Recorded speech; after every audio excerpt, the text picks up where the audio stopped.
नमस्कार साथियों, रसशास्त्र भेषज कल्पना के अंतर्गत आज हम लोग बात करने वाले हैं रस द्रव्य परिचय के अंतर्गत शुक्ति की बात करते हैं। शुक्ति एक्चुअल में सुधा वर्ग के अंतर्गत आता है। सुधा वर्ग क्या होता है? कैल्शियम रिच कंटेंट होते हैं, कैल्शियम रिच चीज़ें होती है ना। अक्सर इसमें जो हो समुद्री जीव होते हैं उनके सेल कवच है ना, उसके कवच के द्वारा मतलब कवच का प्रयोग किया जाता है। तो देखिए शुक्ति अर्थात जिसको हम लोग सुतही भी बोलते हैं, ओस्टर सेल बोलते हैं, इसको ओस्टर सेल बोलते हैं। तो पर्याय की बात करते हैं तो शुक्ति का पर्याय शुक्ति, शुक्तिका, मुक्ति माता, मुक्ताग्नि है ना। महाशुक्ति, मौक्तिक प्रश्वा, मुक्ता शुक्ति, मुक्ताग्नि और मौक्तिक मंदिर, ये कुछ इंपॉर्टेंट और कॉमन पर्याय हैं।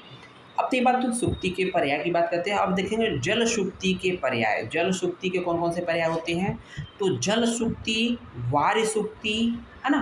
तो जल और वार्य एक दूसरे के पर्याय हैं, ठीक है। क्रीमी भू, इंपॉर्टेंट पर्याय क्रीमी भू, क्षुद्र शुक्तिका, शंभुका, जलडिम्ब, पुटिका, तोय शुक्तिका, ये कुछ इंपॉर्टेंट पर्याय यहाँ पर जल शुक्ति के बताए गए हैं। अब बात कर लेते हैं प्राप्ति स्थान कहाँ पर मिलेगा।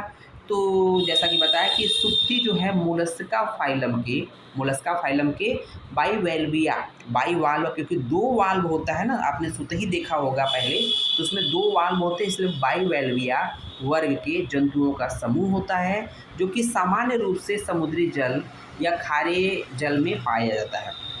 अब देखेंगे जिस शुक्ति में मोती की प्राप्ति होती है, जिस शुक्ति के द्वारा मोती की प्राप्ति होती है, ऐसी शुक्ति को मुक्ता शुक्ति या पर्ल ओस्टर कहा जाता है। तो पर्ल ओस्टर या मुक्ता शुक्ति उसे कहते हैं जिसके द्वारा मोती की प्राप्ति होती है। इसमें देखेंगे शुक्ति के दो भेद की बात करते हैं। तो दो भेद दो होते हैं, मुक्ता शुक्ति, जल शुक्ति। अब शोधन की बात कर लेते हैं। शुक्ति का शोधन कैसे करते हैं?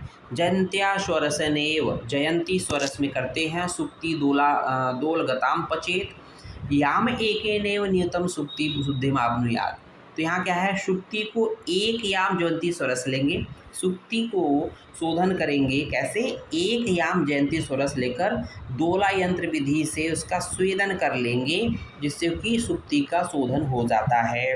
दूसरा जो विधि शोधन का बताया गया है, अम्लेन केचित वापी दोला यंत्रेण यत्न शुक्तिकाम पाचेय धीमान शुद्धिमायात् अनुत्तमाम, रस्तरगढ़ी का रेफरेंस है। तो देखेंगे किसी अम्ल नींबू आदि से एक याम तक, एक याम का मतलब 48 मिनट होता है, एक याम तक दोला यंत्र विधि से स्वेदन करने से इसका शोधन हो जाता है।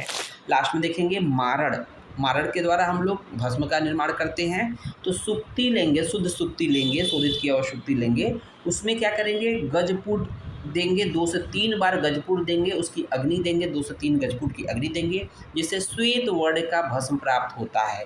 और लास्ट में शुक्ति के योग की बात करते हैं जो चिकित्सा में प्रयोग होता है। तो देखेंगे प्रवाल पंचामृत रस, नाम सुना होगा, वडवा नल रस, विषम ज्वरांतक रस, ग्रहणी शार्दुल रस। तो कुछ इस तरह की चीज़ें यहाँ पर बताई गई है।